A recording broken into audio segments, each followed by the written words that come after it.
Gloire soit rendue à notre Dieu. Shalom, bien-aimés dans le Seigneur. Shalom, mes frères et mes sœurs dans le Seigneur.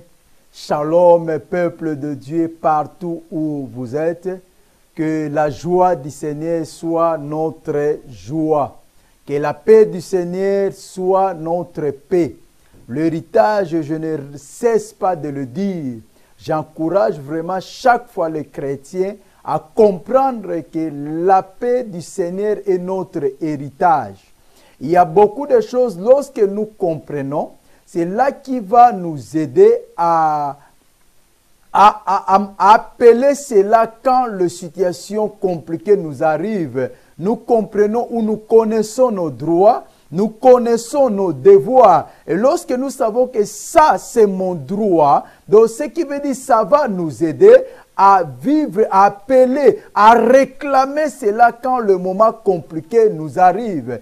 Et le Seigneur nous a laissé un héritage qui est la paix, en disant que ma paix soit avec vous. C'est l'héritage que nous avons reçu de lui. C'est pour cela, bats-toi que personne puisse te ôter cet héritage, que personne puisse te voler cet héritage, parce que c'est pour toi. C'est le Seigneur a laissé pour toi, pour quiconque croit en lui. Lorsqu'il a parlé aux disciples, il a dit que ma paix soit avec vous. Premier héritage, parce que s'il n'y a pas la paix, il n'y aura rien. Tout fonctionne dans la paix. Tout marche dans la paix. Sans la paix, c'est impossible d'être stable. C'est notre héritage. C'est pour cela que nous allons réclamer cela. Par la grâce de Dieu, on arrivera à ce point-là, là où on va parler l'héritage de la vie nouvelle. Et on parlera de toutes ces choses, la paix et tout le reste. Mais aujourd'hui, je vais nous dire encore que nous sommes obligés de vivre dans la paix. Donc nous sommes obligés d'hériter notre héritage, car le Seigneur nous les a laissés. Il nous les a donnés. Que ma paix soit avec vous. Et cette paix, c'est vraiment pour nous. Que Dieu vous bénisse partout où vous nous suivez. Je suis encore dans la joie de me retrouver encore aujourd'hui devant vos écrans. Parler de ces merveilles de notre Dieu. Parler de la puissance de notre Dieu. Parler de tout ce que notre Dieu est. Vous savez, il n'y a pas quelque chose qui me donne la joie si ce n'est de parler de ce Dieu-là. Parce que c'est un Dieu merveilleux. Ce n'est pas seulement le Dieu créateur, mais c'est encore au-delà. C'est un Dieu merveilleux. Il fait de grandes choses. Il est au-dessus de tout. Il est capable de tout. C'est lui qui transforme nos vies. C'est lui qui s'est donné afin que nous puissions vivre heureux et heureuses. C'est ça, notre Dieu. C'est ce Dieu-là que nous servons. Que cette paix soit avec vous. Que vous puissiez vraiment vivre dans cette paix-là, dans cette paix-là, et que nous puissions vraiment contempler encore sa bonté aujourd'hui, au moment que nous sommes en train de partager sa parole. Donc, nous sommes toujours dans notre thème que nous parlons de vie nouvelle, notre émission, notre partage, notre exhortation que nous parlons de la vie nouvelle. Et dernièrement, ceux qui nous avaient suivis, nous sommes en train de parler de la foi. La foi. Quelque chose de très important dans nos vies chrétiennes que beaucoup de chrétiens négligent. La foi. C'est vraiment quelque chose qui fait de grandes choses. Or, sans la foi, il est impossible de lui être agréable. Pour être agréable à Dieu, ça nous demande d'avoir la foi. C'est seulement la foi qui nous rend agréable à Dieu. La foi, c'est quelque chose qui fait de grandes choses. Et nous avons parlé de tant de choses déjà par rapport à la foi. Et nous continuons encore à parler de la foi parce que c'est vraiment un thème ou sous-thème que nous allons demeurer partager vraiment, nous allons rester là, partager vraiment le merveille de la foi. La foi qui produit le miracle, la foi qui fait de grandes choses, la foi qui va au-delà, la foi merveilleuse, la foi de Dieu. C'est ce que nous avons besoin et c'est ce que nous allons faire. Alléluia, que Dieu soit glorifié, que Dieu soit glorifié, alléluia. Alléluia, gloire soit rendue à notre Dieu, car il est merveilleux. Il est merveilleux. Notre Dieu est merveilleux. La foi qui produit le miracle. Vous savez, nous devons avoir cette attitude-là de la foi. Nous devons vraiment avoir la foi en nous. Sans cela, c'est impossible que nous puissions vivre la gloire de Dieu. Alléluia. Oh, bien-aimés dans le Seigneur. Que Dieu vous bénisse et que Dieu nous bénisse. Et je n'hésite pas de dire, tous ceux qui nous suivent, par tous les moyens que vous nous suivez, il y a aussi notre chaîne qui nous aide à partager ce message, notre site, notre télévision qui nous aide à partager ce message par tous les moyens que vous nous suivez. Si ce n'est pas par ce canal que je vais donner, essayez d'entrer chaque fois. Il y a des émissions live, il y a vraiment des choses qui se passent au moment, comme maintenant. Donc, live, ça se passe. Et Dieu va nous bénir encore. Ce site, c'est www.one-tv.org. Et là, vous allez voir beaucoup de choses encore, des prédications, des exhortations, des émissions chrétiennes qui vont fortifier notre foi. C'est très important, surtout dans le moment que nous sommes, d'être vraiment attachés, demeurer dans la parole de Dieu. Ce n'est plus le temps de suivre n'importe quelle chose, de regarder n'importe film ou quoi. Non, ce n'est plus le temps là. C'est le temps de s'enraciner dans la parole de Dieu. De passer plus de temps avec Dieu qu'avec le monde. C'est le temps que, vu la technologie est avancée, nous allons profiter de cette technologie pour s'enraciner de la parole de Dieu. Car sans cela, c'est impossible. C'est ce que Romain dit. La foi vient de ce qu'on attend. Ce que tu attends, c'est ce qui met la foi en toi. Si tu attends le monde, si tu attends les choses inutiles, c'est ça qui va créer, c'est ça qui va faire naître ta foi. Ta foi sera basée de ce que tu attends. Si tu attends des choses inutiles, ce qui veut dire que ta vie sera conduite aussi par ces choses inutiles que tu attends. Et si tu attends les choses célestes, cela veut dire que ta foi sera conduite aussi à ce que tu attends. La foi vient de ce qu'on attend. Et ce qu'on attend vient de la parole de Christ. Si tu écoutes la parole de Christ, cela veut dire que ta foi sera fondée, sera basée, sera enracinée par la parole de Christ. N'hésitez pas d'entrer chaque fois. www.one-tv.org. Entrez toutefois et regardez tant de prédications avec le serviteur de Dieu qui prêche, qui exhorte, et Dieu va nous réconforter encore. On avait parlé dernièrement de la situation de la femme, cette femme qui a accueilli Élisée dans sa maison et après avoir vu de grands miracles, d'avoir l'enfant était mort. La foi qui nous a étonnés, la foi, une femme qui a un enfant à ses pieds, à ses genoux. Un enfant vient de mourir à ses genoux et il prend l'enfant pour aller le mettre sans crier, sans être palpité, sans être, je ne sais pas comment, mais il a pris l'enfant il alla le mettre au lieu d'Élisée, des prophètes, et il envoya le serviteur. Son mari était étonné, il a dit, mais pourquoi elle veut aller voir l'homme de Dieu? Qu'est-ce qui se passe? Mais elle a répondu, tout va bien, parce qu'elle connaissait les sources. Là où elle a eu cet enfant, elle savait que ça venait de Dieu, à travers de l'homme de Dieu. C'est pour cela qu'elle ne pouvait pas dire à quelqu'un d'autre, si ce n'est à la source.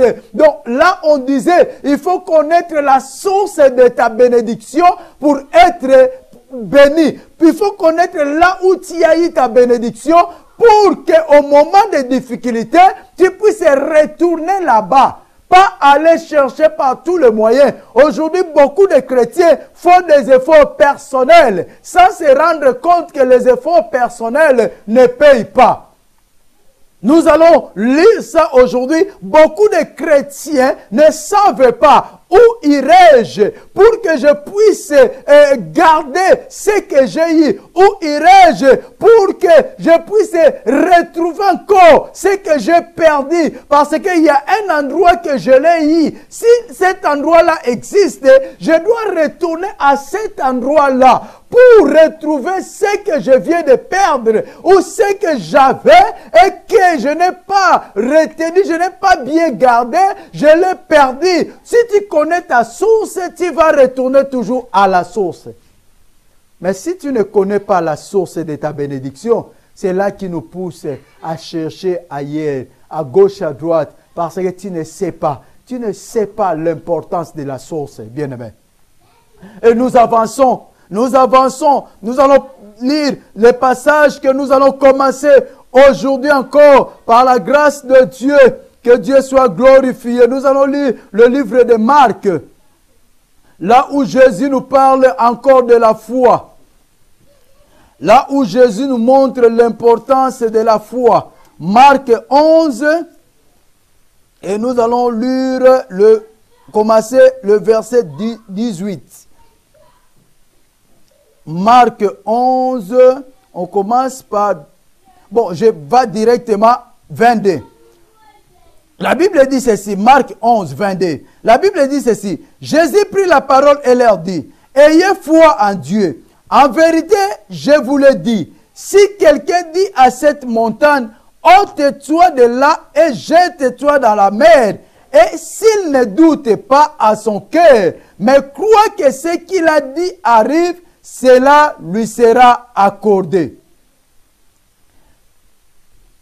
24. C'est pourquoi je vous dis, tout ce que vous demandez en priant, croyez que vous l'avez reçu et cela vous sera accordé. Marc 11, 22 à 24. Je répète encore la lecture. 22. Jésus prit la parole et leur dit, ayez foi en Dieu. En vérité, je vous le dis, si quelqu'un dit à cette montagne, ôte-toi de là et jette-toi dans la mer, et s'il ne doute pas à son cœur, mais croit que ce qu'il a dit arrive, cela lui sera accordé. C'est pourquoi je vous dis, tout ce que vous demandez en priant, croyez que vous l'avez reçu et cela vous sera accordé. La parole du Seigneur. Ici, Jésus est en train de parler. Il parlait aux disciples par rapport à une situation qui s'est passée lorsqu'il a maudit le figuier et les disciples ont remarqué après un jour. Il y a les versions qui disent après un jour, mais il y a aussi les versions qui disent au même moment. Bon, ici, on est dans les versions qui dit le lendemain. Alors, la Bible dit, lorsque les disciples ont vu que le figuier était sèche, ils étaient étonnés. Mais comment? Remarque, Seigneur, regarde, ce figuier est sèche, est sec, comme tu avais déclaré. Et à ce moment-là, Jésus commence à leur parler de la foi. En disant que si vous avez la foi, si quelqu'un, je vous dis, si quelqu'un dit à cette montagne, donc, ayez d'abord la foi, et si quelqu'un dit à cette montagne, ôte-toi de là, et vas-y de l'autre côté, et s'il ne doute pas dans son cœur, ça c'est très important ce qu'il a souligné. Ôte-toi de là et jette-toi dans la mer. Et s'il ne doute pas en son cœur. S'il ne doute pas à son cœur, soulignez bien cela. Ce n'est pas par vain ou par hasard que le Seigneur a mis cette phrase. S'il ne doute pas à son cœur. Parce que le problème de la foi, ce n'est pas seulement il faut parler. Beaucoup de chrétiens aujourd'hui, nous avons des problèmes. Ils pensent le fait de déclarer les choses, ça suffit. Non. Tu peux déclarer, c'est pour cela nous déclarons beaucoup de choses, mais nous ne voyons pas cela arriver. Parce que le problème, ça se passe au niveau de notre cœur. Est-ce que ce que j'ai déclaré, c'est vraiment dans mon cœur ou c'était par l'enthousiasme ou la foule, il y avait tellement du monde dans l'église, parce que c'est le pasteur qui nous a conduits. Il a dit, commencez maintenant à prier, chasser les démons. Et parce que comme le pasteur a dit, commencez à prier, chasser les démons, tu ne crois même pas toi-même dans ton cœur, mais tu commences au nom de Jésus, tu commences à chasser les démons. Pendant que dans ton cœur, tu ne crois pas cela. Dans ton cœur, tu n'es pas sûr de ce que tu es en train de dire. Dans ton cœur, tu ne vois même pas ce que tu es en train de dire. Parce qu'il y a beaucoup de chrétiens, dans son cœur, il y a une autre chose. Et dans sa bouche, il y a une autre parole. Il déclare les choses, mais son cœur ne croit pas à ce qu'il déclare. Là, je nous dis, on peut rester 1000 ans si le Seigneur nous permet, on ne verra pas de résultats. Parce que le problème, si tu ne doutes pas dans ton cœur, tu déclares les choses et que tu ne doutes pas dans ton cœur. Donc tu déclares les choses et que ton cœur est sûr et d'accord avec ce que tu déclares. C'est ça la foi. Lorsqu'on parle de la foi, c'est ça. Donc ton cœur est d'accord avec ce que ta bouche dit. Donc tu es sûr. C'est pour cela que la foi est définie comme ferme assurance, des choses qu'on espère, des choses qu'on ne voit pas encore, mais on l'espère. Ces choses-là n'est pas déterminées. Il n'y a pas les catégories de choses, mais ce sont des choses qu'on espère. On ne les voit pas. La foi n'est pas ce que nous voyons. La foi vient de ce qu'on attend et non de ce qu'on voit. Bien faire cette différence. Beaucoup de chrétiens aujourd'hui, ils sont vraiment dans des troubles, une confusion totale. Parce qu'ils ne savent pas distinguer. La foi, c'est quoi? Ce n'est pas des choses que nous voyons. Mais c'est une ferme assurance des choses qu'on espère. Des choses qu'on ne voit pas. La foi ne vient pas de ce que nous voyons. Mais la foi vient de ce qu'on attend. Donc c'est quelque chose, il faut que ton cœur soit sûr de ce que tu es en train de déclarer et que ton cœur soit ferme. Si il ne doute pas en son cœur, c'est là que la foi va produire le miracle. La foi produit le miracle s'il n'y a pas le doute au niveau du cœur. S'il ne doute pas en son cœur, mais croit que ce qu'il a dit arrive, cela lui sera accordé. S'il croit que ce qu'il est en train de déclarer arrivera, c'est là qu'il lui sera accordé. Donc, si son cœur et sa bouche parlent le même langage, c'est là que les choses seront accordées. La foi, quelque chose de très important mais négligé aujourd'hui dans le corps de Christ. Les gens parlent de la foi, mais ils ne savent pas. La foi, c'est quoi? Quand est-ce qu'on peut parler de la foi? Quand est-ce qu'on peut mettre la foi? Les gens mettent... Donc, ce que moi je comprends aujourd'hui, beaucoup de chrétiens aiment les choses compliquées. C'est pour cela les faux serviteurs, les faux qui ne sont pas de Christ, les faux, les mercenaires qui sont entrés dans l'évangile, qui vivent avec des systèmes très compliqués, ils sont en train de détruire beaucoup de vies. Parce que beaucoup de chrétiens, tellement ils sont distraits, tellement ils n'ont pas la parole en eux, leur vie n'est pas basée dans la parole du Seigneur. Ils vivent dans des distractions. Leur vie, c'est problème, distraction sur distraction. Ils ne savent pas la parole. C'est faux. Ces mercenaires-là, ils les prennent facilement. Parce qu'ils viennent avec des choses compliquées. Des choses, des démonstrations compliquées. Oh, beaucoup de chrétiens aujourd'hui aiment ce genre de choses. Il faut qu'ils voient des démonstrations, des choses comme des fétiches, des choses comme si tu es devant un magicien. Et beaucoup de chrétiens aiment ce genre de choses. C'est ce que moi je comprends.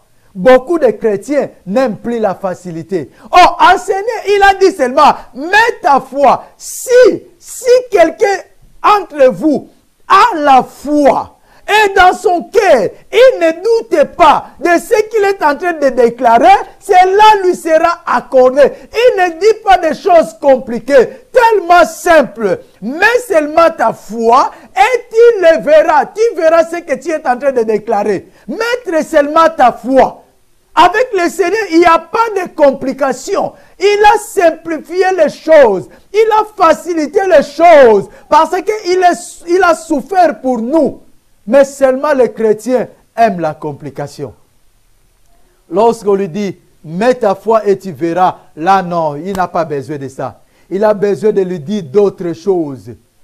Vous savez, il y a un homme dans la Bible qui s'appelait Naaman. Naaman avait problème de lèpre. Nous allons lire ça des rois. Aujourd'hui encore, on va lire ce livre des rois. Alléluia, que Dieu soit glorifié, Yahweh. Des rois, chapitre 5. Nous allons toucher juste la partie de Naaman pour ne pas lire parce que c'est tellement long. Cet homme avait problème de lèpre. Un veillant guerrier.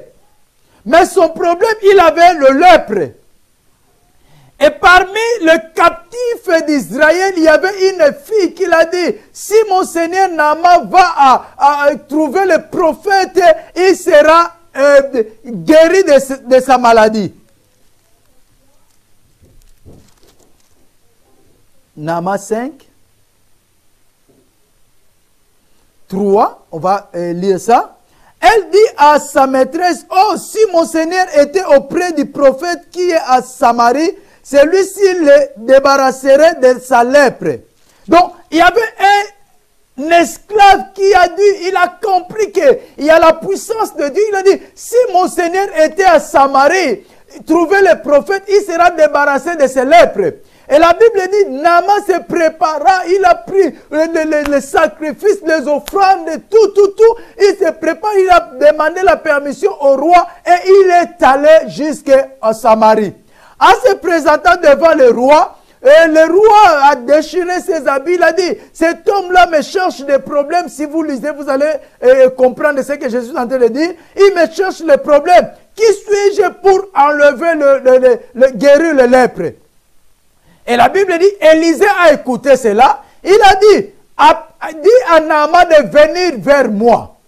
Et pendant que Naaman venait vers Élisée, Élisée a envoyé les gens pour dire qu'il ne vient même pas vers moi. Dis seulement à Naaman d'aller au Jourdain, qu'il plonge 7 fois au Jourdain et il sera guéri. La Bible dit, Naaman se fâcha. Il se fâcha. Parce que selon lui, il devait vivre, il devait être devant Élisée. Élisée allait faire des choses compliquées que les chrétiens aiment aujourd'hui. Après, il sera guéri. Mais on lui dit quelque chose de simple. Il ne veut pas. La Bible dit, il a fâché. Il était en colère. Il a dit, il n'y a pas de eau en Syrie. Il fallait que je vienne ici pour aller me plonger au Jourdain 7 fois. Est-ce que là où je viens, il n'y a pas de eau, il n'y a pas de rivière, il n'y a pas de fleuve? On lui dit quelque chose de simple. On ne lui a pas demandé tous les offrandes, les sacrifices qu'il avait apportés. On ne lui a pas demandé ça. On lui dit juste, va au Jourdain et jette-toi 7 fois, tu seras guéri. Non, pour lui, ce n'était pas bien. Beaucoup de chrétiens ont la même chose. Je lis maintenant 5 verset 13, 2 Rois 5 verset 13. La Bible dit, mais ses serviteurs s'approchèrent pour lui parler. Ils dirent, mon père, si le prophète t'avait demandé quelque chose de difficile, ne l'aurais-je pas fait? À plus forte raison, dois-tu faire ce qu'il t'a dit? Lave-toi et sois pire. Alléluia. Donc, ses serviteurs étaient étonnés. Mais si le prophète t'avait demandé quelque chose de difficile, tu allais le faire. Mais maintenant, il te demande quelque chose de simple. Pourquoi refuser? Beaucoup de chrétiens sont comme ça. On lui dit juste quand il a un problème, mets ta foi, tu seras guéri. Mets ta foi, tu seras délivré. Mets ta foi, tu verras le miracle. Non. Là, le pasteur ne prend pas soin de moi. Là, le pasteur n'a pas de puissance. Là, le prophète n'a pas de puissance. Il devait faire ceci. Ils aiment des choses compliquées. Ils aiment qu'on leur dise des choses compliquées. Beaucoup de chrétiens sont dans cette situation. C'est pour cela, les mercenaires, ceux qui se sont mis, les ours, je les appelle les loups, qui sont entrés en se déguisant comme si ce sont des bergers, en se déguisant, ils sont entrés dans l'évangile. Ces loups-là les ravagent facilement. Parce que ces loups-là, ils viennent avec des choses compliquées. Réveille-toi à 3 heures du matin. Fais ceci, fais cela. Après, tu m'appelles. À 8 heures, on va se voir. On va faire ceci. Il y a un long, il met long. Parce qu'ils savent que ces brebis ne savent rien. Ils ne comprennent rien. Il suffit d'amener des systèmes, des tactiques un peu compliquées. À la fin, je vais bien le manger. Je vais bien faire tout ce que je veux. Je vais bien profiter de tout ce que je veux. Parce que ce sont des brebis égarées. Ils ne savent pas. Leur foi n'est pas basée dans la parole, mais leur foi est basée dans des pratiques. Chose simple. Va, jette-toi au Jourdain et tu seras purifié. Tu seras guéri. Non. Naaman s'est fâché.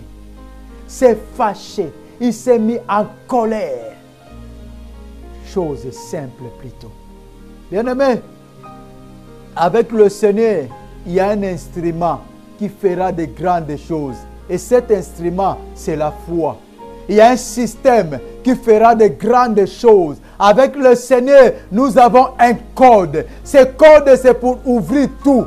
Vous savez, avec la technologie, il y a tant de choses, même nos téléphones portables. Aujourd'hui, il y a des codes. Tant que tu ne mets pas ce code, tu n'entreras pas dedans. Tant que tu ne mets pas ce code, le téléphone restera comme ça. Il faut mettre le code et après tu vas entrer pour faire tout ce que tu veux. Et ce code, sans ce code, le téléphone restera bloqué. Et dans le Seigneur, c'est ça. Notre code, c'est la foi. Sans la foi, si tu ne mets pas le code, cela veut dire ton problème restera comme il est. Si tu ne mets pas le code, qui est ta foi? Ta foi, c'est ton code. Si tu ne le mets pas, cela veut dire tu peux faire tout. Tu peux donner tout. Tu peux donner même ta maison. Tu peux donner même tous tes biens. Mais si tu n'as pas la foi, tu commenceras à appeler les hommes de Dieu des aventuriers, comme nous écoutons aujourd'hui.